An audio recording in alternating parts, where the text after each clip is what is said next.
You are here on purpose with a purpose by design. Hello, everybody, and welcome back to Purpose by Design.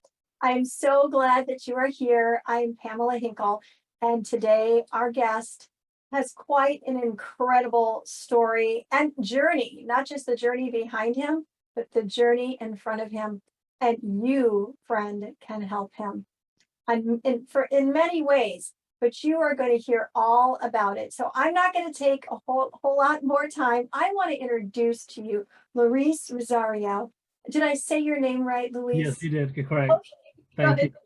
I want to thank you for being here today and for coming to Purpose by Design to share your story, because truly that is my heartbeat, is that I want people to come and share their victories, share their stories, share their needs. And so I know that you have quite a story, and we want to unpack all of that. And I know all the viewers are excited to hear and to learn from you. I believe you're going to take us to school today, that we are going to learn a lot from you. So if you, everybody, paper and pen, because you're going to want it today. Luis, can you explain to us, tell us a little bit about who are you? Because you're an amazing guy, and I know just this much through other people that we both know together. But I'll tell you what, they think the world of you. So tell us who you are. Well, my name is Luis Rosario. I'm 37 years old. I've been battling with ESRD, which is end-stage renal disease, since I was about 15 years old. Military brat, so moved around the world a lot. My dad was in the military for 20 years. So we definitely did a lot of traveling throughout my younger years. And right now, currently, I'm in this situation where I do dialysis Monday, Wednesdays, and Fridays. This is my second go around. So I have had one transplant, and that transplant lasted about 4 years, which is unfortunate, because sometimes they last longer. And my uncle gave me that kidney, which was very amazing of him. So at the current moment, I'm just going through the motions in the sense of dialysis, make sure I get my treatments in, also any doctor's appointments or anything that's medical that I need to do be done, because I'm trying to be as healthy as I can for that time when I do have that surgery. There's no complications or anything that it may stop it. But at the current moment, this is where I'm at. I currently live with my mom. She's my caretaker, just because of all the situations that I've had this second go around. It's been a pretty rough go around, but always positive. If you see me out anywhere, you probably wouldn't know I have kidney issues, just because of my positivity, and I'm always smiling. I'm always talking. I'm always the same person. I've always been the same person, except for if you see my arm or something, then you may ask a question like, "Oh, what's going on with your hand or your arm?" But other than that, you would never know that I'm actually dealing with this. Or even when they see me in dialysis, it's like, "Oh, you're way too young. You're always vibrant and smiling. We're trying to definitely get you out of here." So that's where I'm at right now. Well, I want to see you definitely out of there. And that's why you're here today, because I believe we can, if we all are, we're better together, right? So if we all hone in together, and to the audience today, as you hear Luis unpack his story, you might have that tug on your heart to help him. And it might be you're the one that has the secret sauce, that has the kidney that will match him. But you also might be the person that introduces him to that right person. It could be that you have a heart to pray for him. It could be all of these. But this is a very special episode, because we're not just sitting at the feet of somebody. Like I said, he's going to take you to school. You're going to hear things, but you also can be an answer. And so I want you to keep that in the forefront of your heart and your mind as we continue today through the program. Luis, I said I was going to ask you a question.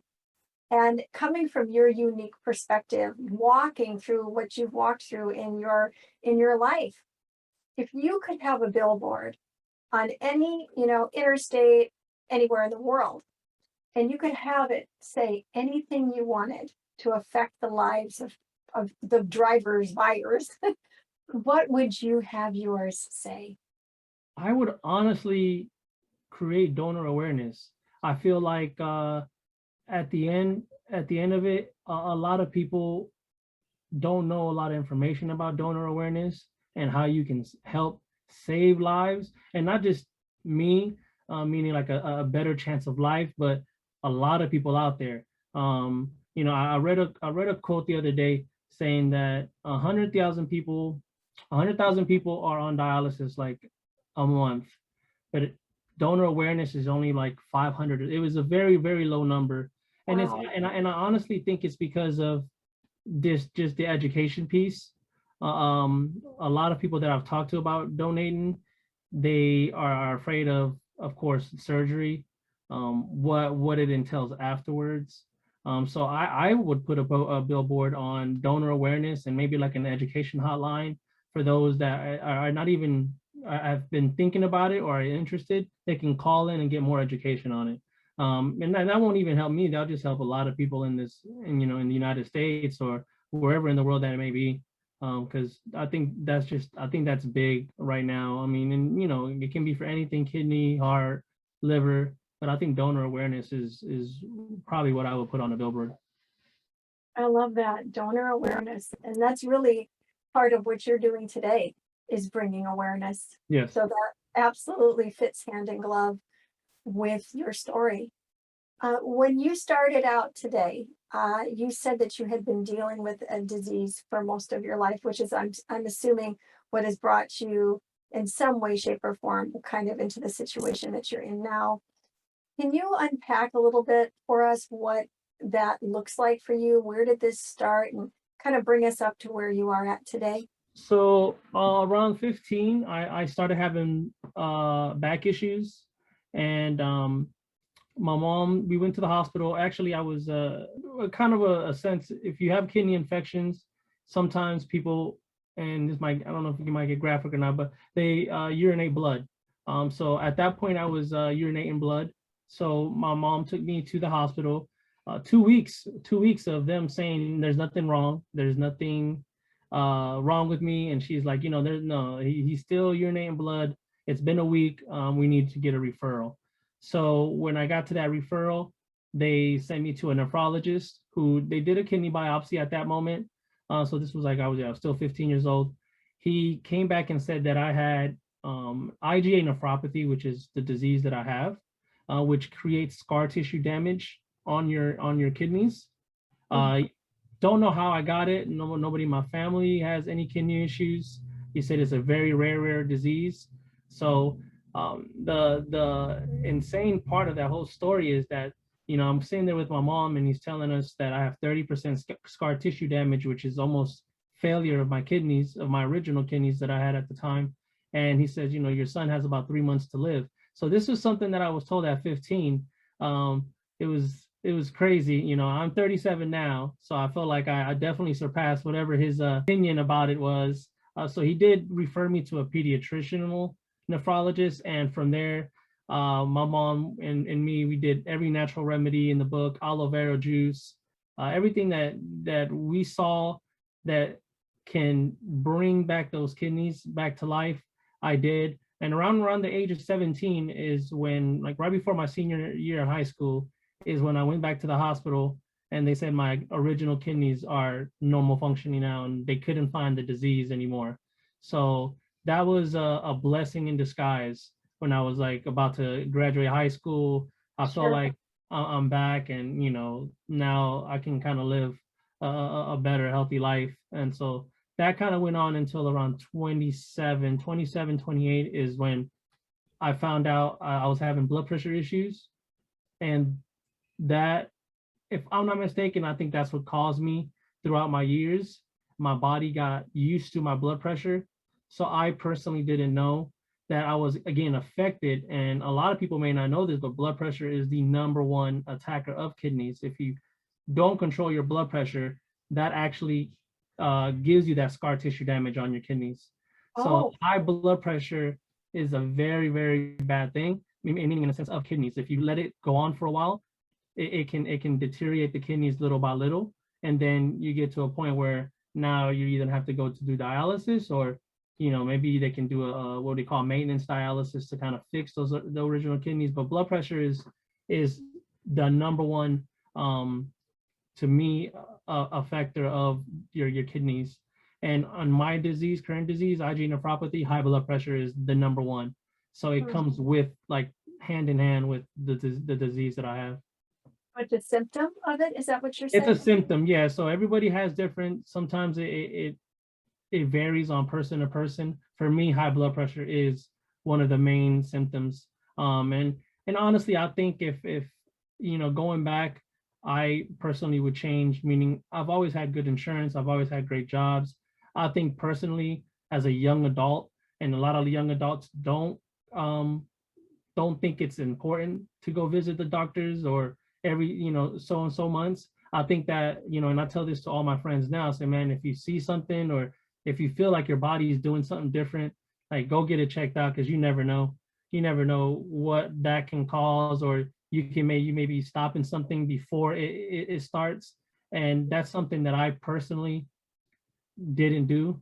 I felt like I was invincible. I was young. I was like, there's nothing really can happen. I already passed the bad part.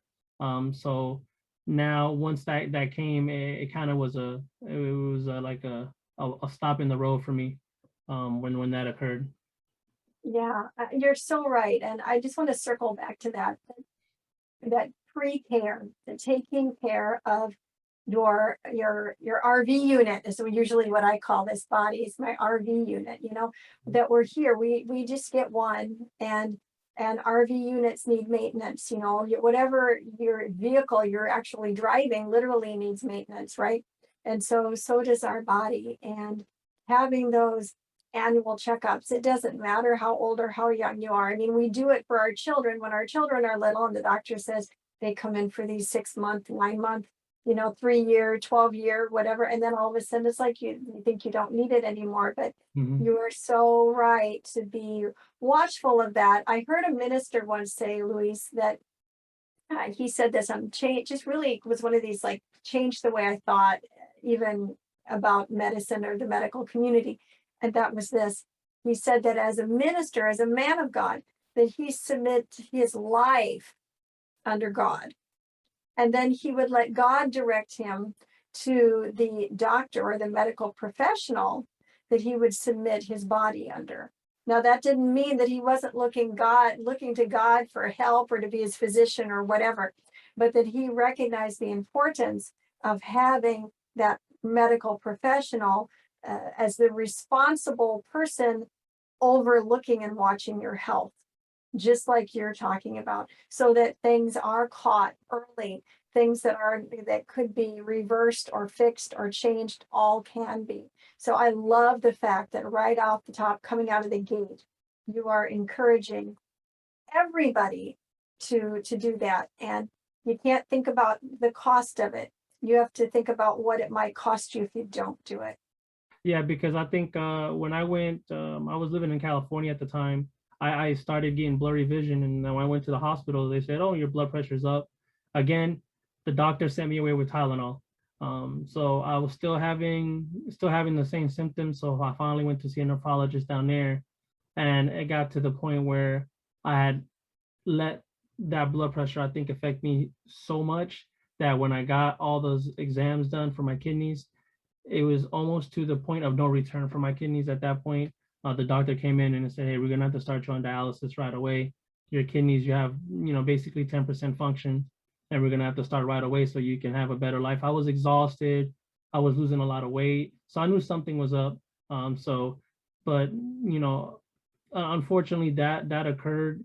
But I think that's something that is like a learning process, and just something that I learned from. And you can't change the past, but you can definitely make sure that your future is a lot better. So when it comes to, like, hospital appointments, and I don't get me wrong, I'm still I got the white coat syndrome. I don't like going to the hospitals. Sure. I feel like once I'm in the hospital, my mom and my sister used to laugh at me because I'm like, "Oh, let me bring a bag." They're like, "Well, you're not staying." I was like, "Oh, I'm probably gonna stay a few days." So that's just something that I've gotten used to, and just my everyday life is just trying to be as healthy as I can going forward. So when that second opportunity in life for me comes, I'm as healthy as I can be, and I learn from those mistakes in the past. Yeah, that's powerful, isn't it? So how old were you when you heard the doctor say you're at 10%, your kidneys are working at 10%, which I is was almost, I was around 29 years old. So this was, yeah, around 29, because I lasted on dialysis for about a year before I got my first transplant. So 29, it was when the doctor told me that. I started dialysis right away. okay. Then I ended up moving from California to Texas, where my dad was my caretaker at that point.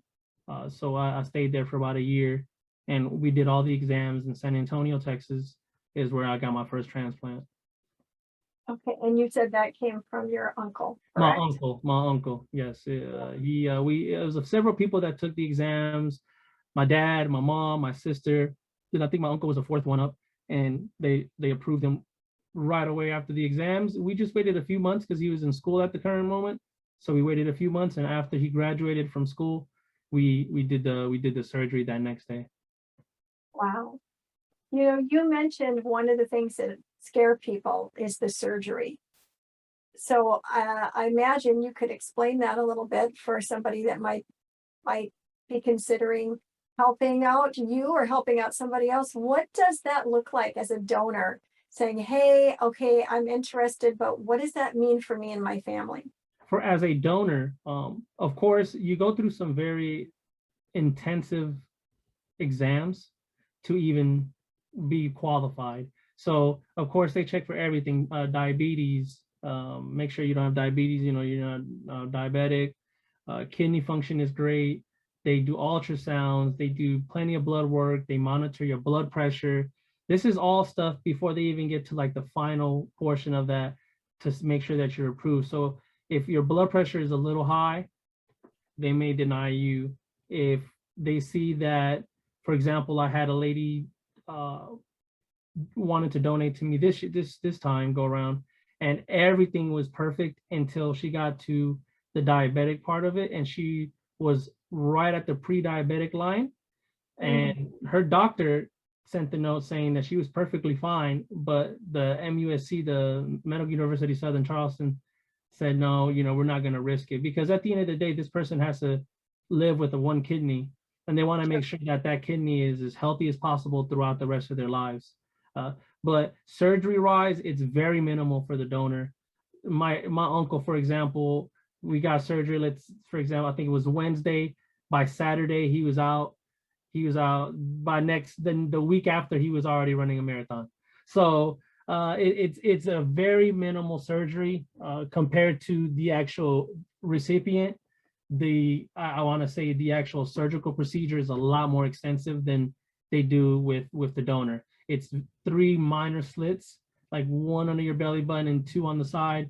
And my uncle showed it to me not too long ago, and you can't even see that he had surgery. It's very, very, very minimal. Like especially if you scar, your scar tissue heals very well. So I think that's a lot of the fear is the surgery part, and oh, am I going to be scarred up, or this and that, and it's very, very minimal the way they do for the actual donor for to give the kidney. And then what type of limitations, if any, are there for the donor after they've had the surgery? Well, he's in the hospital for about 2-3 days just to monitor him or her. After that, of course, they don't want you to do any extensive workouts and lifting anything. Just Sure. because I just the surgical wounds, I don't want them to reopen. But other than that, there's really no limitations on eating, food, beverage, nothing like that of the sort. So once that you feel like it's fully healed, you can go back to your regular everyday living. It's more so the recipient who's having to kind of almost, it's like you got a new baby again, and you're almost kind of having to get used to almost walking again. Because it after my first transplant, it took about a month and a half for me to walk from here, not even like a block. So it's you're out of breath. It's all that, and a lot of people, what they don't know in dialysis, that you no longer urinate. So for a lot of those people that don't urinate, your bladder shrinks down. So you gotta almost kind of get used to that. So for example, this go around, I haven't urinated in 3 years. And a lot of people don't know that. So Wow, I didn't realize that. yeah, so that's why with dialysis patients, there's a fluid restriction. I can only drink 32 ounces a day because you can't go in overly, because you can't release the fluids. So all those fluids that stay in also can carry those toxins that when a person releases that, using the restroom, you can no longer release that now. So those toxins are what dialysis takes out, and it doesn't do 100% of the job. So that's why there's a very strict diet. There's just a lot of strict things that you can't do. Of course, 32 ounces. Some people are fortunate enough to still use the restroom. I, unfortunately, the first time I didn't, the second time I didn't either. So that was just something that I can't play around with, because then, you got all that fluid intake, and all that fluid overload is very bad for you. Sure. So you said that there's a pretty strict regimen as far as diet. What type of diet restrictions are you on? So no milk, no dairy, none of that. No orange juice, which I love orange juice. No OJ, no tomato sauce, no a lot of basically like no beans, anything that's processed, dairy. They try to tell you to stay away from fast foods, like potato chips. Basically all the good stuff that there is to eat, you pretty much can't eat. So like no bananas, no potassium, nothing with extra, stuff like that. So it's difficult. Like Gatorade, I can't drink Gatorade. So if I'm dehydrated and things like that, I can't have all those extra electrolytes to try to help me out. So that's why I kind of stay in the house, because if I go outside in the heat, then that makes me drink a lot more than staying in the house. So there's a lot of stuff that I kind of stay away from, which before me, if you knew, I'm an outgoing guy. I'm always outside. I love the outdoors. I like traveling. And since then, I've kind of tried to put a halt to it. So, I mean, I go from here to dialysis back to the house. If anything, I may order some food, but that's pretty much my last 3 years. That's been my life.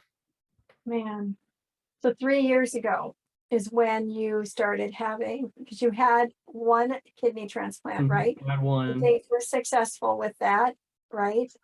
When did things start to not be successful? And you said that was unusual, that it would be such a short time, right? Because it's a living donor.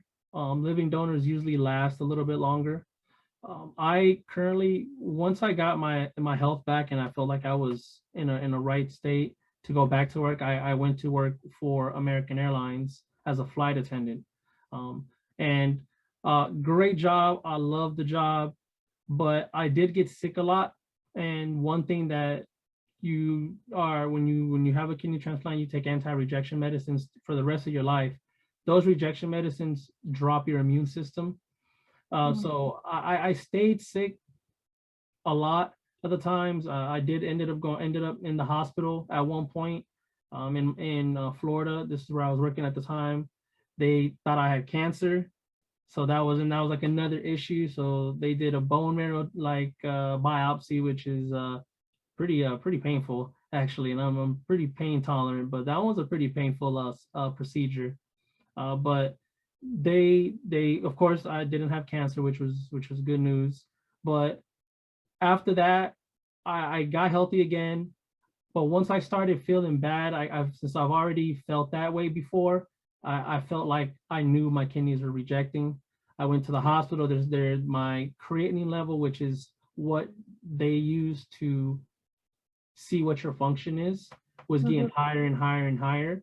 So I was losing weight, I was dropping weight, I was getting more exhausted, working to when it came down to a point where I went to visit my sister and the family, and I ended up never leaving after that back to work. I had to call in and do a medical leave, and I've been on medical leave ever since. But it's like I said, it's been an ongoing issue. I mean, I've had to deal with the stroke. I had a stroke at a very young age. Wow. I was deemed blind for a week. I mean, I was deemed blind permanently. I don't remember too much about that part.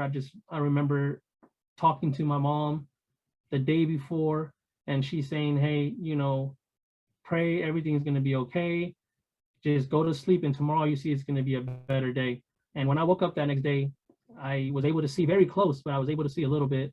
The doctor to this day is saying that was a miracle, because when Wow. they did the MRI, it severed, that stroke severed whatever vision I had, and all of a sudden I was able to see. The doctor was crying, my dad was crying. So I've had pneumonia. I've had several.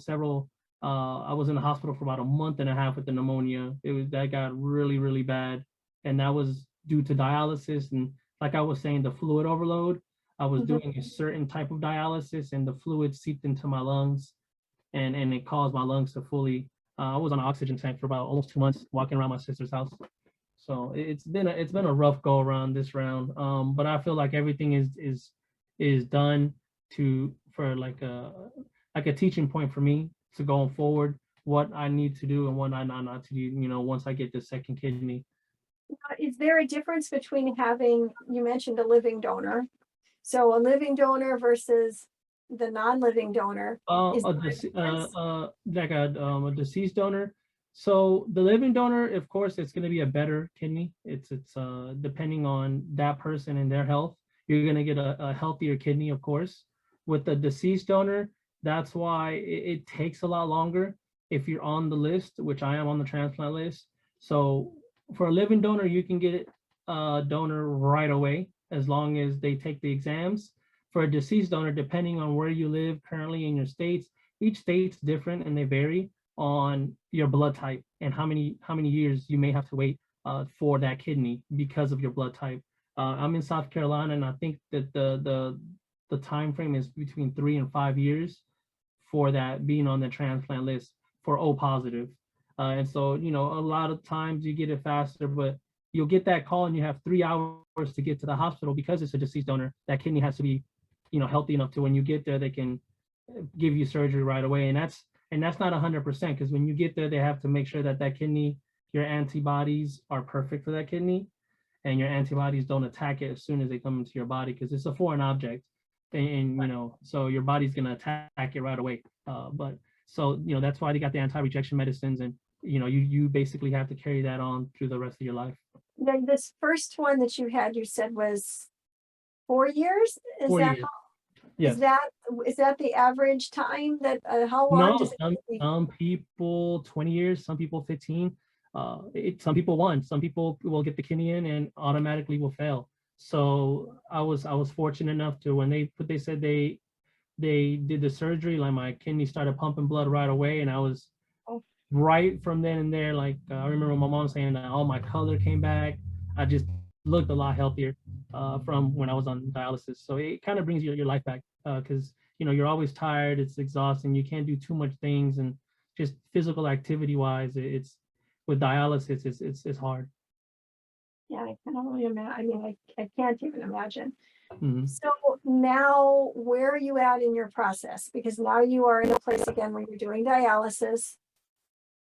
What happens now? I am currently on the transplant list at MUSC, which is the Medical University of Southern Charleston.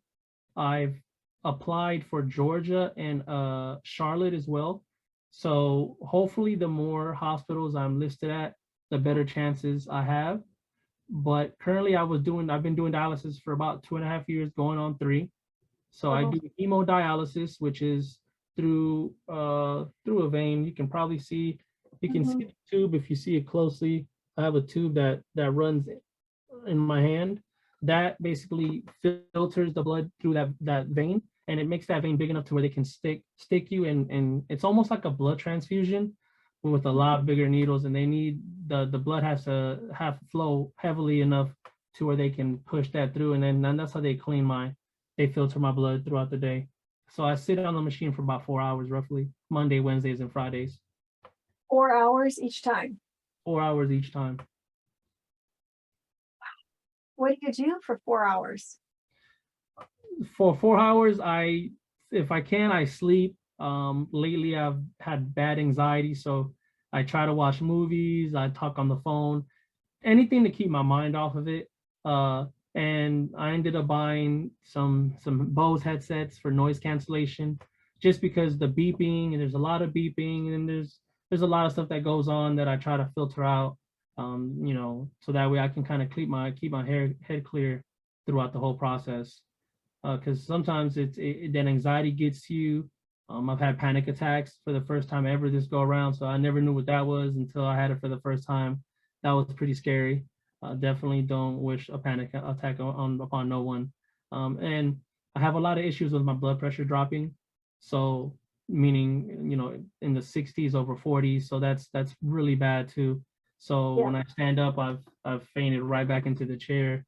So again, it's a lot of things that can go wrong in the chair. So I try to go in there with a positive attitude and try to keep my mind clear of any negative things that I may think of while I'm there, or all that beeping. It just kind of gets to you as a person, and it's frustrating because you go from being healthy to this again, and you don't think once I got that kidney, I didn't think I was going to go down this road again, but here I am again.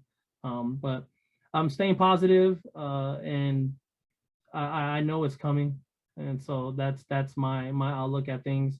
That I know down the way, or it can be tomorrow, it can be a month from now, that I'll either get that call, or maybe a living donor will come forward and be able to donate. You said that if you received the call, that you had 3 hours to get to the hospital. So whatever hospital you're listed at, you have to be able to get there in 3 hours. You have to So get. that means like driving, right? Like you couldn't just try to get on a plane. You would have to be able to drive there. You have to drive. So that's why I'm currently staying with my mom as my caretaker, because I'm about 2.5 hours, between 3 hours and below, from each hospital that I'm listed at. So, Wow. and that call can come in at any time of the night. It can come in the middle of the night, and you don't want to miss that call, because then you get put right back into the list. If you get that call and you miss it. And you always hear all the stories if you've had surgery where like they tell you you can't eat after midnight or whatever like that. That can't be into play when you are on a donor list and you get a phone call. If you just finished eating a steak dinner, you're going into the hospital and having the surgery done and having the anesthesia regardless. Am I correct? I honestly think that's probably correct, because the first time that I did my surgery, I knew about the surgery, so of course I fastened that night. But for this go round, I would imagine so, because you don't know when you're gonna get that call. So Yeah. I don't know if they give you a few hours, or what they do at that point when you get down there. But they may, yeah, they may do the surgery right then and there, or they may wait a little bit to see if your stomach clears up. But yeah, that's a real big thing. I've done so many surgeries in the past months that's the anesthesiologist always comes in. He's like, did you eat anything past midnight? And I've heard just in other rooms, if they say yes, they'll hold them overnight, just so that way they go into surgery without having any food in their stomach, because it can cause issues. Yeah, wow. I was thinking about that when you mentioned that you had 3 hours, and being that it's a living organ, they can't wait too long before they would do the surgery, I wouldn't think. So what do you need right now? The situation you're in, we understand. You've had 2.5 years of dialysis this time around. The kidney that you have put in, has it failed completely, or is it It's failing failed completely, yes. So completely, which is fine? they don't take it out unless there's an infection. So Yeah. currently I have 3 kidneys. So does So that mean you're going to have 4 when you have a new I would surgery? have 4, unless the kidneys are infected. They really don't take them out, just because they kind of like it just stops working anyway. So unless they're infected, and that comes with certain other types of diseases, kidney diseases. Mine doesn't.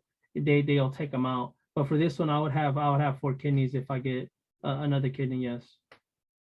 Wow. Okay, so you are looking for another kidney. What is it that you need for a match? So for a match, the ideal match would be someone that's O positive. Okay. But again, this is why I like to create donor awareness and let people know, because you don't need to be an actual exact match blood type. So for that being said, what they do is they have these mix and match programs, and they usually have them in, I think, all the hospitals or all the like the transplant hospitals. If someone is not my blood type, even if they take all the exams and they say their kidneys are perfectly healthy, what they do is they once they find that out, they'll go into the system and find someone that they will match with, and find somebody else in the system that matches with me, and we all go in the surgery at the same time. So instead of me going with that donor recipient, it's the two donors and the two people that need the kidneys. They'll go in all at one time. So it's so two surgeries at the same time. So that way they can kind of mix and match the kidneys. But that's been done a lot. So an O positive kidney is ideal, but anybody that's healthy can donate. So even if they weren't O positive, somebody could reach out to you and say, hey, I'm healthy, I'm in good shape, I'd like to donate. How do I do that? And they would not be, if everything works out, that they're healthy and the doctors and medical people all say, yes, you can survive the rest of your days with Yes. one kidney. They could still be a potential donor for you. Could be a potential donor. And to get that process started, you would need to call MUSC. And for example, that's my kidney transplant coordinator. And I have multiple, so anyone can help you. But if you wanted to see if you're eligible to donate, that number, I can give you that number, is 843-792-5097 is the number to the MUSC transplant coordinator. And again, you don't have to be O positive, but you never know, not even me, my situation, let's say you just been wanting to donate. They do liver, they do all types of donations there, organ transplants. So if you just had a feeling or you want more information, that would be a great number to call and get more information on the process and how it works. And if a person is able to donate, how quick do things get moving? It varies. With COVID, it kind of slowed the process down. San Antonio, for example, from the time that my uncle did his exams to when he was approved was about 2 weeks. And they were able to do the surgery right after, but again, we waited a few months because he was in school. And my uncle's and I say my uncle, but he's retired military as well. So he was just going to school to get his degree. So we basically just finished. But from the time that they do the exams, if everything goes seemingly correct, then I think about a month for them to say, hey, this person is an ideal match. Let's set up surgery. And then at that point, I guess it's when we go in for surgery. Okay. So if somebody is a perfect match or is eligible, if they are able to do it, it would take them potentially somewhere around a month. And you don't have to live in South Carolina. You can be anywhere in the United States. What they do is once you give them your information, my insurance that I have now covers any blood work that they have to do. So that person will do blood work, all the preliminary exams, they'll do at the comfort of their own primary doctor or their hospital where they're located at. Then once that, let us say they approve all that, then they do fly them out to MUSC for like 2 days, and then that's when they do the ultrasounds of the kidney. They check the heart, they do EKGs, they check everything once again to double check if this person is a great candidate for that, for the kidney recipient. Wow. So a lot of it they can do from the comfort of their own doctor's office. Yes. And then they would fly out to where you are at. And then you said who is they that pays for everything? Does that come through your insurance company? So my insurance actually pays for that. The last person, the lady that they say was kind of pre-diabetic, we basically filled out a form and everything was covered. For hotel expenses, food expenses, everything that she needed to do was reimbursed back to her. Amazing. I wasn't aware of that. And then what about aftercare for that person who is a donor? Do they have a lot of aftercare? For that person, like I said, they may be in the hospital 2, 3 days after. If they seen that they're perfectly fine, they'll release that person right away. Like I said, my uncle stayed in 3 days at the max, and then he was sent home. Me was like a week of about 5 days, and then you got like a week after that they kind of monitor you. You got to stay close by to the hospital so they can, frequently check, make sure that the kidney is functioning and it's not your body's not rejecting it. So that makes sense. And then the person that is donating, do they have a certain regimen or anything? They have to be seen by doctors off and on? I How long? think my uncle got checked up one time afterwards, but that was just to check the scars, to make sure that everything was healing properly. Other than that, no. My uncle just gets his regular checkups, I guess through his primary doctor, that he does. But other than that, it was just one checkup, and that's just to make sure that the stitching and everything is good. And if they have to, I guess, remove any stitching, they'll do that then and there. But it's pretty much they release you and you're good to go. At least the donor is. Really amazing. So really, we have two kidneys, but you can function just fine on one. Or you can function, you can live the rest of your life with one. Hmm. So it's almost as if God made room for us to be able to give that gift to Correct. somebody else who needs it. Mm-hmm. That's amazing. That is absolutely amazing. So you can be a donor. Your expenses are all paid. You're going to get back into your life. You're not going to be limited for a long period of time with recovery. The aftercare is easy. And then if you have passed all the tests with flying colors and you are that actual donor, you're going to be able to jump back into your life and be able to just continue in your life like your uncle has without having any special upkeep from a medical doctor. You're going to be able to live just fine. You said your uncle was running in a marathon.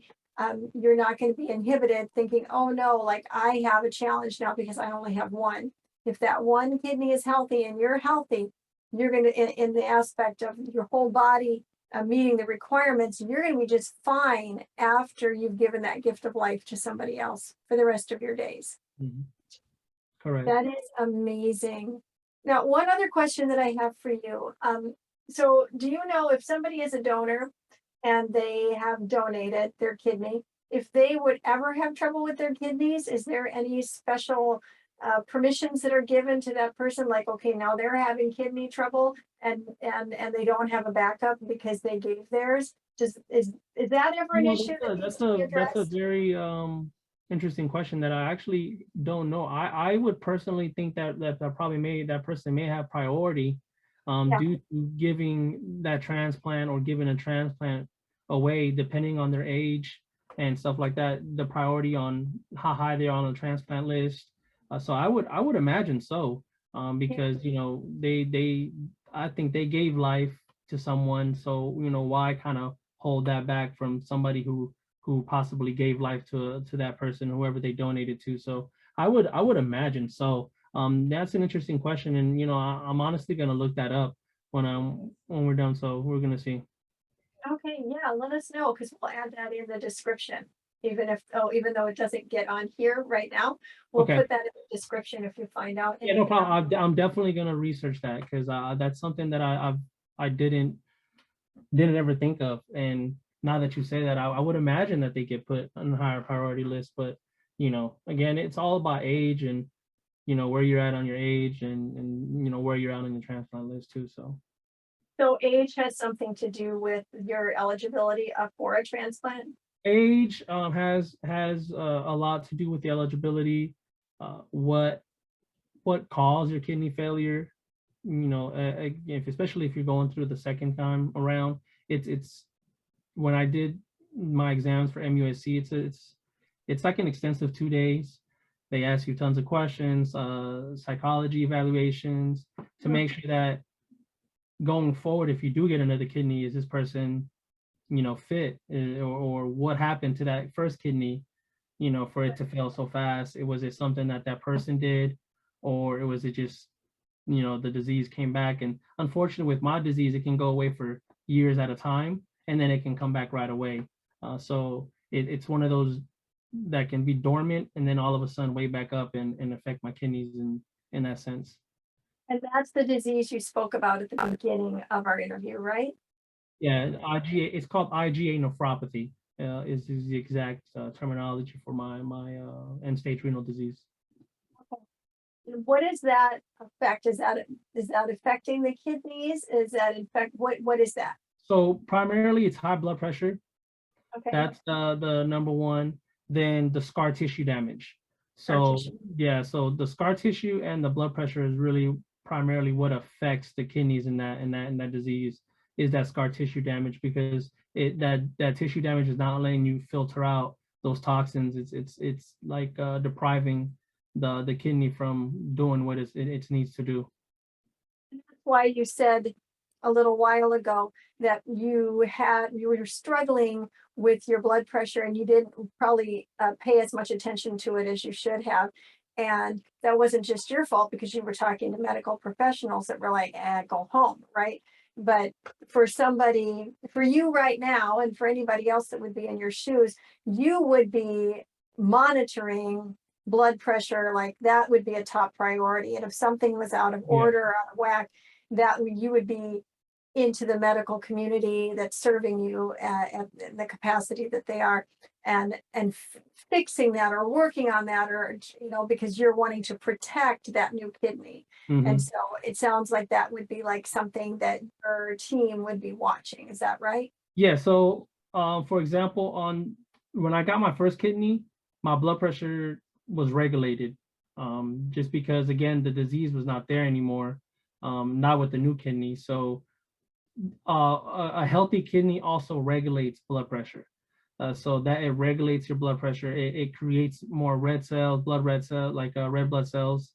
So all that you need is very important. So once I got that new kidney, then I didn't have to take blood pressure medicine at all. I kind of went away from that. I was taking my anti-rejection medicines every day, but eventually, once I started getting sick again, my blood pressure started elevating again, and that's when the doctors were saying your disease may be coming back, and let's see if we can kind of put a halt to it. But eventually, it just kept on, the trickle down effect came down, and after 4 years, it rejected. Is there anything on the horizon where they're saying, well, we have an idea of how to halt this disease or slow it down or With anything like that for you? I haven't seen anything, and I mean since I've had it, we've been doing so much research, and you would think that I've had it for about almost 20 years now, that in the medical field they would have something better than the way dialysis is done now, but it's that's one of the organs, and they've had some breakthroughs on like bionic kidneys and stuff, and things like that, but they're still in the testing phase, and they've been in the testing phase for years. So I'm hoping that even if past my time, that bionic kidney that they're planning to bring out works, because if you read up on it, it's amazing. You don't have the restrictions of having to take anti-medical medications. It works just like a regular kidney. So it's almost like the 3D printed hearts that they're doing now. So though that got to a certain point, so I'm hoping that later on down the future that they do something for kidney patients, because it is rough. It takes a lot out of your body. It takes a toll on you. Mondays, Wednesdays, and Fridays, it's very hard for me to do anything. It's like I have to push through it. I usually come home and go straight to sleep for a few hours, and then the next day is when I wake up, it's like I have all my energy back, and like almost like I'm back to a normal Luis, personality. But it's stressful mentally. It can break you down. I think the most important part is having family and friends that keep you up and motivated, and keep you going and keep you sane. Because if it's not for that, it is a mentally draining disease to me. Dialysis, just doing dialysis period, and having to sit at a machine for 3 days out the week, 4 hours out the week, where, I'm such a get up and go type of person. I have to now plan things ahead, certain things I can't even do because of my situation. So Yeah, well, and I can imagine the day after your body has been cleansed and purged, that your energy level would be much higher than it was before you went in. And mhm. so I could see that. And I could see how that type of a bionic kidney could be really amazing, amazing to have that be rolled out for people like yourself and others to have. Because I would even think if it's bionic, then the idea of it getting sick is pretty much gone, Yeah, no, right? it's gone. I mean, from what I researched on that, if it does plan out and does pan out the way, yeah, then yeah, you don't need the anti-rejection medicines because your body's not going to reject it.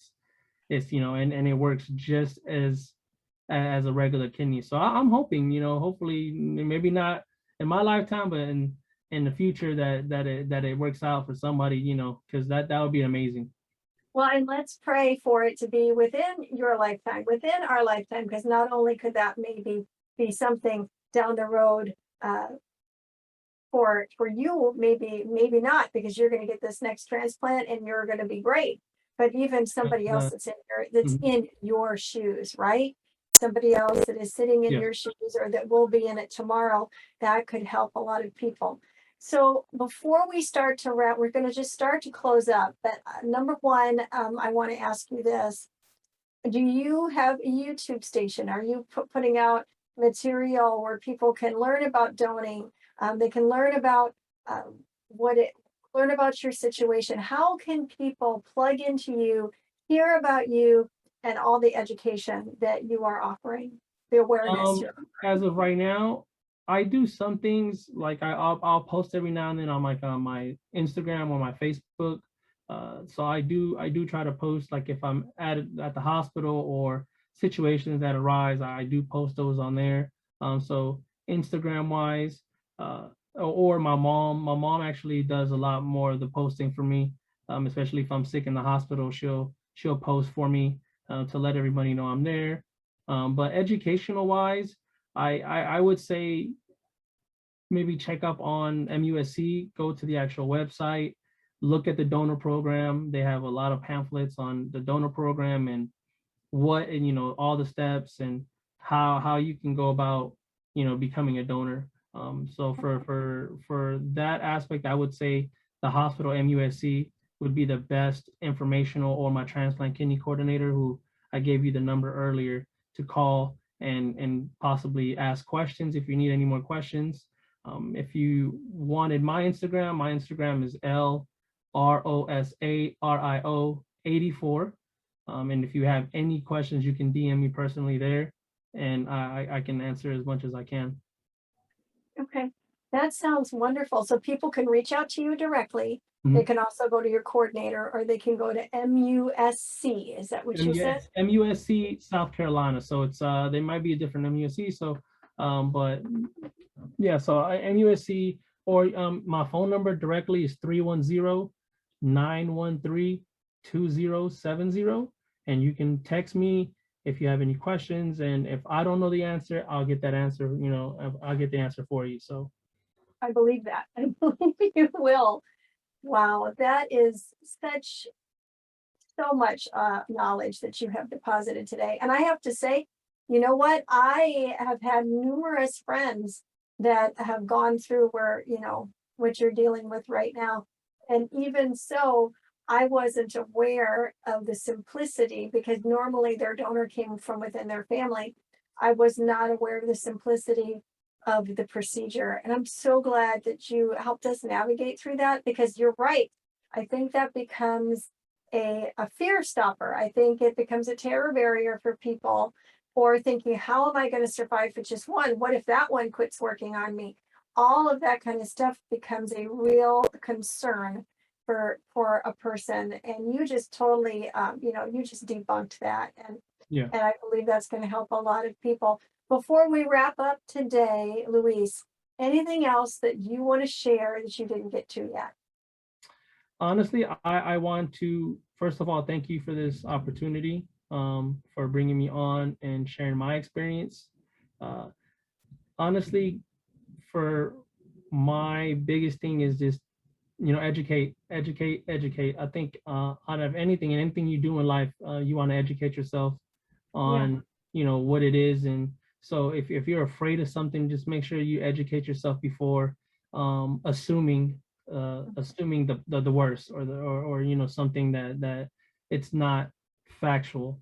So honestly, that would probably be the biggest thing that I would say is, if you're scared of an experience, or for example the donor experience, educate yourself as much as you can. There's a lot of education out there. Google, there's the hospitals you can call. And again, unless you're perfectly healthy with your kidney, they're not going to do surgery, or they won't even, you won't even pass that certain point. They make sure that that person is healthy enough to where they know that person with one kidney is going to be able to live throughout their lifetime as well, without no health issues. That is a very comforting thing. And I think that that's something that needs to be made more aware. And I'm so glad that you shared that. Sharing your story has been like really eye-opening. And I think all of us should take a step of gratitude for our health, regardless of what level or where things are at, that we need to be so grateful every day for what we have. And I can just sense that with you, that you're a person that is always expressing that gratitude, because when you have something taken away from you, I think you can become bitter about it, or you can have another level of gratitude, for it.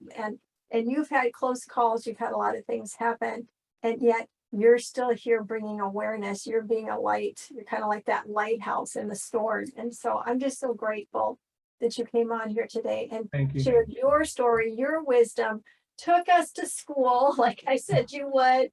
And I am believing and praying that you are going to have that living donor, that's going to Thank come you to so you much. quickly, in God's name, in Jesus' name. That donor will appear to you. And Amen. so if that is any of you out there, and you know what, you might be thinking, well, somebody else will do it. Well, I just want to say this to you. Why not you? Why couldn't be part of maybe part of your purpose in being here is to be that life giver to somebody else? And why not Luis? And if it's not Luis, maybe it's somebody else. But why not you? And why not share this? So we are asking you to do us a huge favor. Luis and I are asking you, please like this, share this, comment on it. Let's take it, like global. I think that his message needs to be heard everywhere, don't you?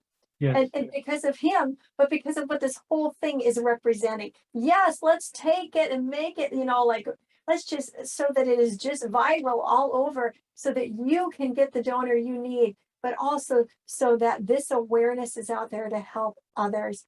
That's what it's about, y'all. And so each one of us can reach somebody. And so don't think that you sharing it with 2 people isn't enough, or sharing it with 1 person isn't enough. If we have 1,000 people that come and visit this just on YouTube, and each one of those 1,000 people share it with 2, come on. What Yeah. if we shared it with 5? Come on, this is what I'm talking about. We are going to bring awareness and education, which is at Luis's heart. And yes, help him find that living donor. And of course, please be praying for him. Thank you. Thank So you. thank you, Luis. Anything else you want to say before we close out our show No, today? thank you so much. Thank you so much. And uh again, I've given y'all a lot of information. If you have any questions, y'all got in my information. Please don't hesitate to ask or call. Thank you, Luis, for being so transparent today. Thank you. We appreciate you. Thank And I you. appreciate you, everybody out there in Purpose by Design land, for showing up today. And I know you're action takers, because you're here by design and not by default. So take Luis's story, take it out there, and go on out there and be the salt and the light everywhere you go. Ascend Above the Crowd is the newest course by Pamela Hinkle. Ascend is a self-paced email course that will come directly to your inbox and will change your mindset and your life. Each week, you will receive lessons, resources, challenges, and journal writings that will help you discover your purpose by design. It's your time to ascend above the crowd. To learn more about Ascend, go to www.purposewithpamela.com/ascend. Pamela Hinkle is the founder of the Purpose Center. Pamela is a mindset mentor, author, speaker, minister, and transformation coach. Her weekly podcast, international radio show, and television show are a lifeline that changes lives and inspires people to discover their individual potential through realizing their purpose by design. Pamela is a natural motivator and has shown many how to find their niche and transform their lives. Although success is an uphill battle, Pamela gives the necessary strategies to flourish, cheering you on every step of the way. Pamela shares from her personal experiences, education, and life as a woman in leadership, utilizing decades of knowledge. Taking the approach of, let's have coffee and chat, she will awaken your dreams and purpose by design. Are you ready for Pamela to help guide you? Email us at purposewpamela.office@gmail.com or go to her website at purposewithpamela.com.